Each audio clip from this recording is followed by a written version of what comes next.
ആര് നമ്മുടെ ശത്രുവാര് എന്റെ ബന്ധന. നിങ്ങളിവിടെ വെറുതെ ഇരിക്കുന്ന സമയത്തിന് എന്നെ വണ്ടി ഓടിക്കാൻ പഠിപ്പിച്ചിരുന്നെങ്കിൽ എനിക്ക് സുഖമായിട്ട് ഓഫീസിൽ പോകാൻ പാടില്ലായിരുന്നു.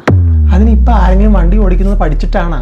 ഈ ഞാൻ തന്നെ ഓടിച്ചത് എങ്ങനെയാണ്? ഞാൻ 6ാം ക്ലാസ്സിൽ പഠിക്കുമ്പോ. എന്റെ പൊന്നോ, അത് 6ാം ക്ലാസ്സിൽ പഠിക്കുമ്പോൾ അച്ഛന്റെ ലാമ്പ് എടുത്തിട്ട് ലഡാക്കി കാമുകിനെ കാണാൻ പോയ കഥയല്ലേ? ആ തള്ളി പഞ്ചായത്ത് മുഴുവൻ പാട്ടാണ്. തള്ളൊന്നും അല്ലത്. ശരി, അത് പറഞ്ഞപ്പോഴാണ് പഞ്ചായത്ത് ഇലക്ഷൻ അല്ലേ വന്നത്. എനിക്കൊന്ന് മത്സരിച്ചുകൂടായിരുന്നു? നമ്മുടെ കുടുംബക്കാർ പോലും വോട്ട് ചെയ്യല്ലേ, പിന്നെയല്ലേ നാട്ടുകാരുടെ കാര്യം. അതൊക്കെ മോഹന വാഗ്ദാനങ്ങൾ നൽകി നമുക്ക് സെറ്റാക്കാമേ. ഈ മെമ്പർക്കൊക്കെ എന്ത് ശമ്പളം ഉണ്ടെന്നാണ്? ഏതാണ്ട് 8500 രൂപ ഉണ്ടാവും. അതുകൊണ്ട് എന്തെടുക്കാനാണ്? അങ്ങനെ പറയരുത്, ഇതൊക്കെ ഒരു ജനസേവനാണ്. ജനസേവനമാണ്. അങ്ങനെ ജനങ്ങളെ സേവിച്ച് നമ്മുടെ കഴിഞ്ഞ മെമ്പറേ ഈ പഞ്ചായത്തിന്റെ പല സ്ഥലങ്ങളിലായിട്ട് എത്ര സെന്റ് സ്ഥലം മേടിച്ചിട്ടുണ്ടെന്ന് അറിയാവാ? ആര്? വിക്രമനാ? വിക്രമന്റെ അക്രമം കാണാനിരിക്കണതേ ഉള്ളു. അങ്ങനെയുണ്ട് കുറെ മെമ്പർമാര് നല്ലവരെ പറയിപ്പിക്കാനായിട്ട്. അത് ശരി. എങ്കിൽ പിന്നെ എത്രയും പെട്ടെന്ന് പത്രിക സമർപ്പിച്ചിട്ടുള്ള ബാക്കി കാര്യം. മീൻ വെട്ടിയിട്ട് സമർപ്പിച്ചാ പോരെ? എങ്ങനെ? അത് എങ്ങനെ വെട്ടണം? അതിന്റെ തല വെട്ടുമ്പോഴേക്കും കണ്ണ് കളയണ്ടെന്നാ ചോദിച്ചത്. അത് വെക്കണം അവിടെ ഇഷ്ടം. ഓ, അപ്പൊ നമുക്കിട്ടാണ്. മൂട് പോയി മെമ്പറാകാനുള്ള മൂട് പോയി. ഐഡിയ ഉണ്ടോ? നമ്മുടെ പാട്ടുകാരനല്ല, മറ്റേ പാട്ടുകാരനാണ്. പിന്നെ ഇവിടെ കാര്യങ്ങളൊക്കെ തീരുമാനിക്കണ ആ ചേച്ചിയാണ്. നൈസായിട്ട് എന്താ വെച്ചാൽ ബാ. അങ്ങനെയാണെങ്കിൽ നമുക്ക് അടുക്കള ഒഴിവാ. അതെന്തിനാണ് അടുക്കളയിലായിട്ട് പോണത്? ഇവിടെ നമുക്ക് വോട്ട് പിടിക്കാൻ രീതി അറിയാൻ വേണ്ടിട്ടാ. നിനക്ക് എക്സ്പീരിയൻസ് ഇല്ല. എൻ്റെ കൂടെ വാ, ഞാൻ കാണിച്ചില്ല. ബാ.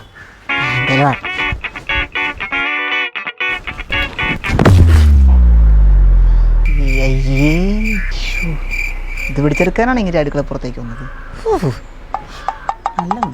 അല്ല, എനിക്ക് മനസ്സിലായില്ല. ഇത് നമ്മുടെ സ്ഥാനാർത്ഥിയാണ് വാഴക്കുളം പഞ്ചായത്തിലെ 12ാം വാർഡിലെ തമ്പി പൂങ്കുളം. നമ്മുടെ ചിഹ്നം വാഴക്കൊല. ക്ഷമിക്കണം കേട്ടാ, കണ്ടില്ല. നീ പറഞ്ഞു തുടങ്ങിയോ. സിനിമയിൽ അഭിനയിച്ചിട്ടുണ്ടോ? ഇല്ല. സിനിമ നടി ആനയുടെ അതേ ചായ ഇല്ലടാ? ഉണ്ട്, എനിക്കും തോന്നിയായിരുന്നു. ഇവക്ക് മണ്ണം ചേരില്ലാവട്ടെ, ഇവിടെ ഇല്ല കേട്ടാ.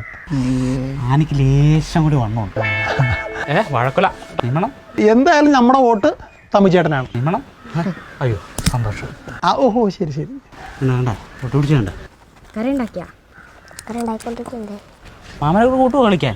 മാമനെ പണി നോക്കി പോയേ. അടിപൊളി. അവനെ നോക്കണം. അതന്നെ, അവൻ അങ്ങനെ തന്നെയാണോ? ഇങ്ങനെയൊന്നും അല്ലല്ലോ കല്യാണത്തിന് മുമ്പ് പറഞ്ഞത്. ആനീനെ പോലെ ഇരിക്കണത്, ശോഭനെ പോലെ ഇരിക്കണെന്നൊക്കെയാണല്ലോ പറഞ്ഞത്. ആനീനെയും ശോഭനയും പോലെയാണ് ഇരിക്കണെന്ന്, ശരീരം എല്ല് പോലെ. ഐശ്വര്യയുടെ കണ്ണാണെന്ന് പറഞ്ഞതാ. പൊന്നോ, ഇടി വളക്കാൻ വേണ്ടിയിട്ട് അങ്ങനെ പല വെടിയും ഞാൻ അടിക്കും. അതൊക്കെ വിശ്വസിച്ചിട്ടിരിക്കണം. ഐശ്വര്യയുടെ കണ്ണേ, കണ്ണാടി നോക്കട്ടോ. അപ്പൊ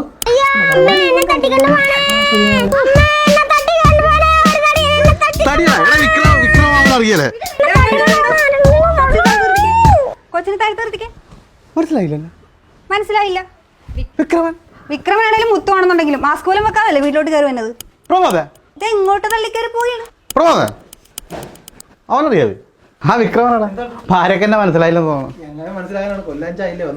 ഒന്ന് പോടാം. അല്ലേ, ഞാൻ വന്നത് ഇലക്ഷനൊക്കെ അല്ലേ. ആര്? തമ്പി മറ്റേ. അപ്പോൾ അവരെ നമ്മൾ സപ്പോർട്ട് ചെയ്യുന്നില്ല. സ്വതന്ത്ര സ്ഥാനാർത്ഥിനെ നമ്മൾ സപ്പോർട്ട് ചെയ്ത് നിൽക്കുകയാണ്. വിക്രമം പറയുന്ന ആൾക്ക് മാത്രമേ നമ്മൾ കുത്തത്തുള്ളൂ. കാരണം അതാ നമ്മളുടെ ഇരിപ്പ്. കഴിഞ്ഞ വർഷത്തെ ഒരു കുറച്ച് വളം വീട്ടിയിരിപ്പുണ്ട്. അത് നിനക്ക് എത്രയെന്ന് വെച്ചാൽ നീ എടുത്തോണ്ട് പോരും. പിന്നെ വെച്ചാൽ ചിറ്റപ്പനിടും, അപ്പുറത്തെ അമ്മാവനോടൊക്കെ ഒന്ന് പറഞ്ഞേക്കണം കേട്ടാ. നല്ല ആളാ. നമ്മള് കാര്യങ്ങളെല്ലാം തീരുമാനിക്കണം നമ്മളായിരിക്കും. അറിയാലോ ചേട്ടാ. ശരി. ഇതും പറഞ്ഞിട്ട് മാമന്റെ അടുത്തായിട്ട് അല്ലാതെ കുഴപ്പമില്ല, ഇപ്പൊ തന്നെ കിട്ടും. ശരിയാണല്ലേ. 45,000 രൂപക്ക് 15,000 രൂപ കമ്മീഷൻ മേടിച്ചാൽ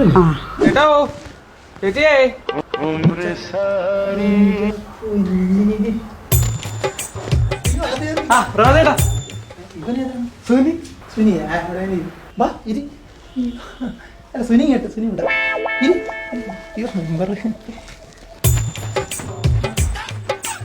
അത്ര ബഹുമാനൊന്നും വേണ്ട. മനസ്സിലായില്ലേ? ഇത് നമ്മുടെ സ്ഥാനാർത്ഥി. പേര് സജീന, വയസ്സ് 32, 2 കുട്ടികൾ കൂട്ടി പഠിക്കുന്നു, ഭർത്താവ് ഗൾഫില്, വീട്ടുപേര് കൈതക്കാട്, വീട്ടിലൊറ്റയ്ക്ക് താമസം. ഇയാളെന്താ മിണ്ടത്തില്ലേ? ഊമയാണോ? അല്ലേച്ചി, എന്നെ കൊണ്ട് എന്തെങ്കിലും പറയിപ്പിക്കണ്ടേ? ഞാൻ അറിഞ്ഞത് അടുത്ത ജില്ലയിൽ നിന്ന് വരെ സജിനെ വോട്ട് ചെയ്യാൻ വേണ്ടെന്നാണ്. മിക്കവാറും സജിന് തന്നെ ഇവിടെ ജയിക്കും. നോക്കിക്കോ. എന്നെ കൂട്ടുകാരനെ എന്നെ ജയിപ്പിക്കണേ ചേട്ടാ. ഒന്നുമില്ലെങ്കിൽ ഇടയ്ക്കൊക്കെ പഞ്ചായത്തിലേക്ക് വരാല്ല. പോയേക്കാം ചേച്ചി. അപ്പൊ എന്റെ കാര്യം ഞാൻ മറക്കരുടി.